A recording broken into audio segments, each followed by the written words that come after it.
नमस्कार, दिन दहाड़े देख रहे हैं आप। मैं हूं आपके साथ मनु तेवतिया। लोकसभा चुनाव में भगवान राम के बाद अब भगवान शिव की भी एंट्री हो गई है। मल्लिकार्जुन खड़गे ने जांजगीर चांपा में दिए बयान में भगवान शिव का जिक्र किया, जिस पर बीजेपी खड़गे को घेरने में जुटी है। भारतीय जनता पार्टी कह रही है कि कांग्रेस के लोग सनातन की परंपराओं को खत्म करना चाहते हैं।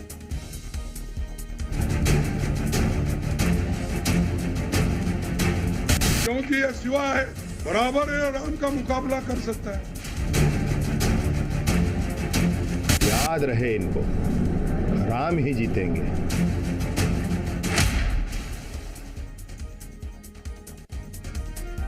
तो चुनावी जनसभा में वोट मांगने के दौरान कांग्रेस अध्यक्ष मल्लिकार्जुन खड़गे ने एक ऐसा बयान दे दिया जिस पर अब खड़गे को बीजेपी घेरने में लगी है।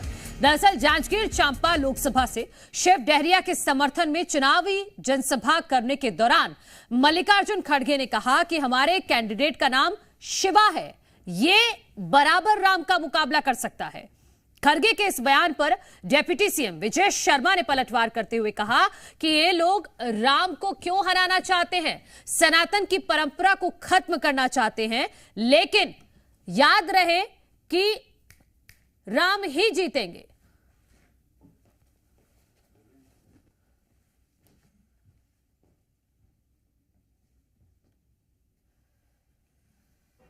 और हमारे लोगों को जिता के लाओ और हमारे यहाँ के जो कैंडिडेट हैं, क्या शिव कुमार डहरिया, देखो इनका भी नाम शिव कुमार, अबे बराबर है, राम का मुकाबला कर सकता है। क्योंकि ये शिवा है, मेरा भी मल्लिकार्जुन बोले तो मैं भी शिवा हूं।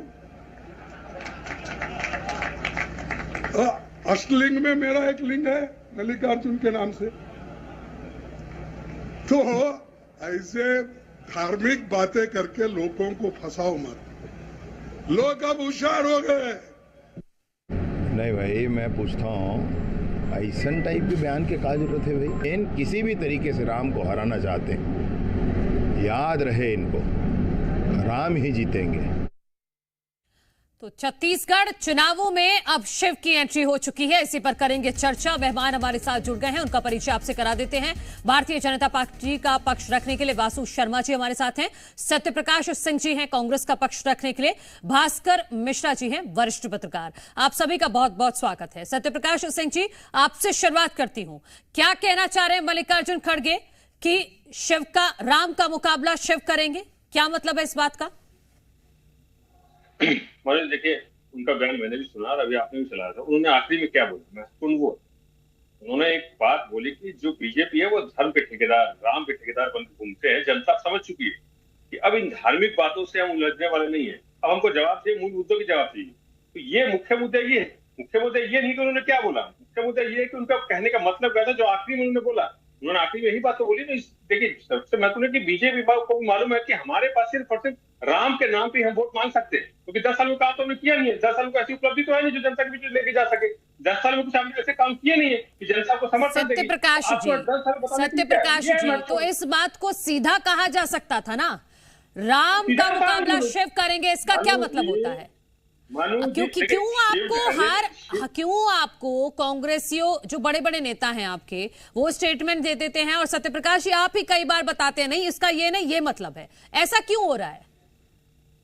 देखिए, मैंने वही बोला ना कि शिव डहरिया का नाम है, इसके लिए उन्होंने बोला कि जो शिव डहरिया कैंडिडेट हमारे हैं, वो जो राम के ठेकेदार जो बनते फिरते, जो धर्म के ठेकेदार बनते फिरते हैं, उनके साथ मुकाबला कर रहे हो और कड़े मुकाबला दे रहे हैं। इसीलिए सत्यप्रकाश जी, अपना कैमरा आप सीधा कर लीजिए और फिर अपनी बात पूरी कीजिएगा।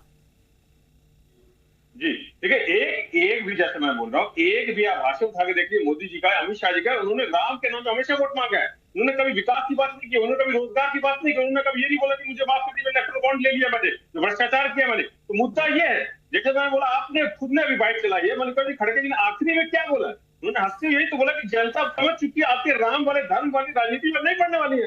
जनता को महंगाई छुटकारा चाहिए, जनता को रोजगार चाहिए, जनता को अपने भ्रष्टाचार उस पर जवाब चाहिए, जनता को 15 लाख चाहिए, जनता को सिलेंडर चाहिए। ठीक है, वासु शर्मा जी से मैं इसमें जवाब ले लेती हूँ। वासु शर्मा जी, आप कांग्रेस आरोप लगा रही है कि गलत तरीके से उनके बयान को पेश किया जा रहा है और आपकी तरफ से कह रहा है कि जो राम को लाए हैं वही जीतेंगे। देखिए मनु जी, कांग्रेस की मानसिकता एक बार फिर उजागर हो गई है। जो आरोप कांग्रेस पार्टी के ऊपर लगते हैं सनातन विरोधी होने का, वो आरोप सिद्ध होते हैं। एक भारतीय पुरानी पार्टी के राष्ट्रीय पुरानी पार्टी होने का दम भरते हैं, उनके राष्ट्रीय अध्यक्ष को इस प्रकार का बयान देने की जरूरत क्यों पड़ती है? वो ये कह रहे हैं, साफ कह रहे हैं कि एक हमारे पास शिव है और जिसका राम से मुकाबला है। अरे राम से किसी का मुकाबला नहीं है, जो शिव है वो सृष्टि के रचयिता है। और वो जो प्रत्याशी हैं इनके, जो जांजगीर लोकसभा के, उनके ऊपर क्या क्या आरोप है, गंभीर आरोप उनकी सरकार के समय में लगे हैं। जमीन कब्जाने से लेके जब बंगला खाली किया तो ना जाने किस प्रकार के आरोप लगे। तो उनकी तुलना आप शिव से कर रहे हैं। हम तो इसकी कड़ी निंदा करते हैं, कड़ी भर्त्सना करते हैं। उनको माफी मांगनी चाहिए इस बात पर। ये केवल राम को हमेशा कांग्रेस पार्टी लगातार राम के नाम को जलाने का काम कर रही है, हमेशा तुष्टीकरण की राजनीति करने का काम कर रही है। राम को जब राम मंदिर बन रहा था तो इनके वकील खड़े होकर कोर्ट में क्या कहते थे कि जजमेंट रोक दीजिए, चुनाव है 2019 में, आपने देखा होगा। तो लगातार राम के बारे में इन्होंने अलग अलग बयान दिए। सनातन विरोधी लगातार काम कांग्रेस पार्टी करती है। और राम तो पूरे जग के, हमारे भारतीय जनता पार्टी के शंकर भी आराध्य देव है, राम जी भी आराध्य देव। अगर कोई उसके खिलाफ बयान देगा तो हम कड़ा विरोध करेंगे। भारतीय जनता पार्टी नहीं, पूरे सभी हिंदू समाज, सभी सनातनी इस बात का विरोध करेंगे और आपको वो दिखेगा। ठीक है, सत्यप्रकाश जी से मैं इसका जवाब लूंगी, लेकिन भास्कर मिश्रा जी को शामिल कर लेते हैं। भास्कर जी, जांजगीर में मल्लिकार्जुन खड़गे शिव डहरिया के पक्ष में माहौल बनाने आए थे, उनके लिए वोट की अपील करने आए थे, लेकिन ये बयान जो उनकी तरफ से दिया गया है कि शिव मुकाबला करेंगे राम का, क्या आपको नहीं लगता कि कांग्रेस से इसको नुकसान होगा?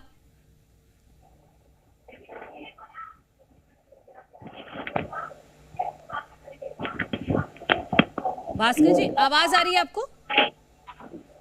सॉरी, आवाज तो नहीं आ रही है। हेलो जी, आवाज आ रही है? हाँ, आवाज आ रही है। आ रही है। भास्कर मिश्रा जी, मैं सवाल दोहरा देती हूँ। जो मल्लिकार्जुन खड़गे ने शिव डहरिया के लिए जनसभा करने जब पहुंचे तो उन्होंने ये बात कही कि शिव राम का मुकाबला करेंगे, क्या आपको नहीं लगता कि इससे कांग्रेस को नुकसान होगा? फिर कहा पीसीआर, आप इसको दुरुस्त कर लीजिए, फिर मैं भास्कर जी के पास जाऊंगी। सत्यप्रकाश जी से मैं इतने जवाब ले लेती हूं। सत्यप्रकाश जी, क्यों आप भगवान राम और शिव की लड़ाई की जरूरत क्या है, उनकी एंट्री कराने की जरूरत क्या थी? शिव चलिए समझ में आता है कि आपके जो उम्मीदवार हैं उनका नाम है, लेकिन बीजेपी की तरफ से तो किसी का नाम नहीं है राम, किसी भी उम्मीदवार का। फिर ये बात कहां से आ गई? मनु जी, देखिए अभी भी आप वासु शर्मा जी बयान दिए, देखिए एक भी, मैंने तो विकास की बात में जवाब नहीं दिया, रोजगार पे जवाब नहीं दिया। यही हम बोलना चाह रहे हैं कि मुद्दे पे जवाब नहीं करते। ये सिर्फ और सिर्फ धर्म की राजनीति, राम की राजनीति, उसी पे वोट मांगने की कोशिश करते हैं। वही दिख रहा है। अभी भी देखिए आपके इतने प्रतिशत सामने बैठ के वही चीज कर रही है। इसलिए हम बोल रहे हैं कि देखिए जो शिव डहरिया जी का नाम है, उन्होंने क्या बोला, मल्लिकार्जुन खड़गे ने सीधा बात की है कि भाई जो राम के ठेकेदार बनते फिरते, धर्म के ठेकेदार बनते फिरते, उनके खिलाफ हम ऐसे बोलते ना, जैसे आप बोल रहे हैं, जैसे आप बोल रहे हैं, आप कितने सीधे और सरल शब्दों में समझा रहे हैं सत्यप्रकाश जी।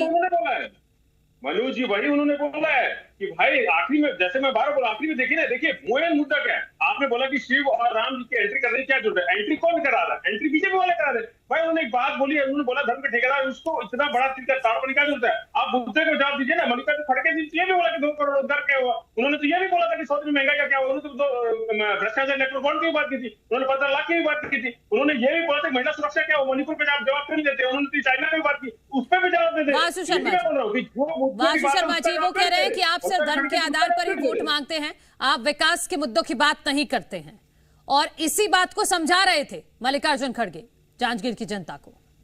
देखिए मनु जी, खड़गे जी क्या बोल रहे थे वहां की जनता ने भी सुना है और पूरे देश की जनता ने भी सुना है वो किस प्रकार से बातें कर रहे थे।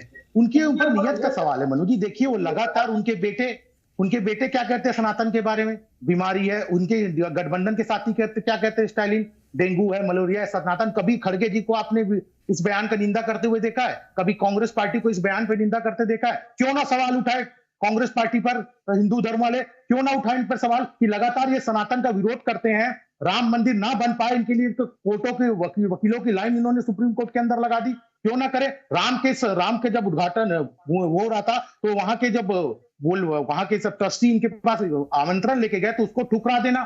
तो यही तो है सनातन विरोधी। हमारे पास विजन है काम करने का देश के अंदर, लेकिन आप राम का विरोध करेंगे तो हम भारतीय जनता पार्टी निश्चित तौर पे उसको आपका विरोध करेगी, ये पूरी तय बात है। हमारे अब ये सत्य प्रकाश जी कह रहे हैं, सत्य प्रकाश जी ऐसा बता रहे हैं कि जैसा उन्होंने राम के, खड़गे जी ने ऐसा नहीं कहा, ये सत्य प्रकाश, ये ऐसे कांग्रेस के प्रवक्ता आके जरूर ये बात कर सकते हैं कि घुमाने की बात कर सकते हैं, लेकिन जनता ने सब सुना है और हमारे पास विजन है। भास्कर जी से मैं कमेंट ले लेती हूँ, मैं भास्कर जी से कमेंट ले लेती हूँ। भास्कर जी, पहले कांग्रेस की तरफ से जो निमंत्रण भेजा गया था राम मंदिर के शिलान्यास के लिए, उसका ठुकराना, और अब ये मुद्दा कि मुकाबला करवा रहे हैं, भगवान का ही मुकाबला करवा रहे हैं मल्लिकार्जुन खड़गे। तो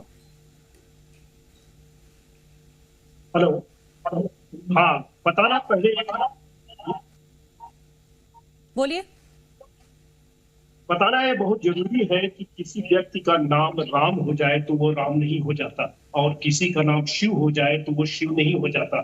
लेकिन तुलनाएं तो होती हैं, क्योंकि राम और शिव नाम रखे जाने का मूल उद्देश्य उनके माँ बाप का एक निहित स्वार्थ होता है कि मरते वक्त या इस दुनिया से विदा होते वक्त अपने इष्ट देव को याद रखें। समझने वाली बात है कि हम घींच तान के किसी व्यक्ति के नाम को शिव से अथवा राम से जोड़ दें, ये बहुत हल्कापन है।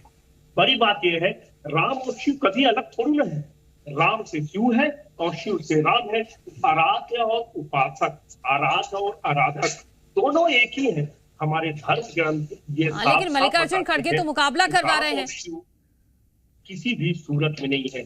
जब जब ऐसी स्थिति आपको देखने को पड़ेगी, रामचरितमानस में ही चले जाइए तो आप वहां पर ये सुनेंगे, भगवान राम कहते हैं जो शिव का विरोधी है वो मेरा कितना भी बड़ा भक्त क्यों ना हो जाए। भास्कर जी, क्योंकि वक्त की कमी है, बस इतना समझा दीजिए कि क्या कांग्रेस को इससे नुकसान होगा। ग्रंथों में चर्चा है, भगवान शिव हमेशा, हेलो जी, हाँ बोलिए मैडम, एक बार और दोहरा दीजिए। क्या कांग्रेस को इससे नुकसान होगा? दरअसल कांग्रेस को नुकसान और फायदा की बात छोड़ दीजिए, यदि ये बहुत कुछ कैंपेनिंग पर निर्भर करेगा कि कौन किस ढंग से पुरजोर तरीके से अपनी बातों को रख सकता है। वरना पब्लिक जान चुकी है राम और रहमान अथवा शिव एक नाम है। अब इसको रबर बनाने की कोशिश होगी तो किसी एक को फायदा है, एक को नुकसान तो होना तय है, लेकिन ऐसी सूरत अभी बनती हुई नजर नहीं आ रही है। ठीक है भास्कर जी, बहुत शुक्रिया आपका इस चर्चा में शामिल होने के लिए। वाशु जी आपका भी शुक्रिया और सत्य प्रकाश जी आपका भी शुक्रिया। आज के लिए इतना ही वक्त था।